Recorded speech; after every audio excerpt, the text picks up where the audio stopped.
Hello, আসসালামু আলাইকুম। আশা করি আপনারা সবাই ভালো আছেন। সো আজকে আমি আলোচনা করব কিভাবে আমরা গোলাপ গ্রামের ভিতরে নিজেদের খরচটাকে একটু কমাতে পারি। তো প্রথমত আমরা অবশ্যই যদি আমাদের হাতে সময় থাকে তাহলে আমরা অন ডে অন ডেতে গোলাপ গ্রাম ঘুরতে যাব, অফ ডেতে না। যেমন শুক্রবারের দিন, ফ্রাইডেতে গেলে আসলে গোলাপের দাম বেড়ে যায়।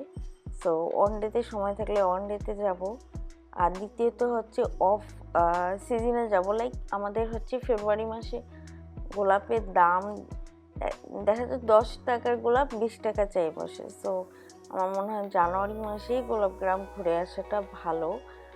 যাবেনই যখন, যদি আপনার খরচ কমানোর চিন্তা থাকে সেটা আলাদা, সেই ব্যাপারেই আমি আসলে বলছিলাম।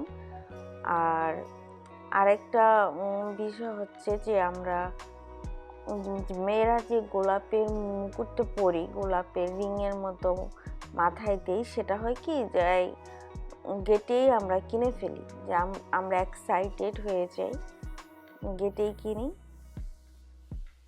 এই যে দেখতে পাচ্ছেন এত সুন্দর সুন্দর, এগুলো কিন্তু অনেক দাম। আমি দাম জিজ্ঞেস করেছিলাম 150, কোনোটা কালার ভেদে 200, বিশেষ করে পিঙ্ক কালার বা অন্যান্য যে কালারগুলা সেগুলা 200।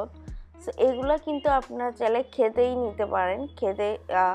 ক্ষেত থেকে নিলে হয় কি যে তারা আপনি যতক্ষণ ইচ্ছে ততক্ষণ তাদের ক্ষেতের ভিতর ঢুকে ছবি তুলতে পারবেন। যখন আপনি ফুলটা কিনেন তখন ওই এন্ট্রি ফিটা ইনক্লুডেড থাকে। আমরা যেই ক্ষেতটাতে গিয়েছিলাম সেই ক্ষেতে কিন্তু এন্ট্রি ফিটা ইনক্লুডেড ছিল। আমরা ফুলও কিনেছি, প্লাস হচ্ছে গোলাপ, ও তাদের দুটা ক্ষেত ছিল, সেই ক্ষেতে গিয়েছি, অনেকক্ষণ ছবি ছিল। আমরা 1 ঘন্টার মতো তাদের দুটা ক্ষেত দেখেছি।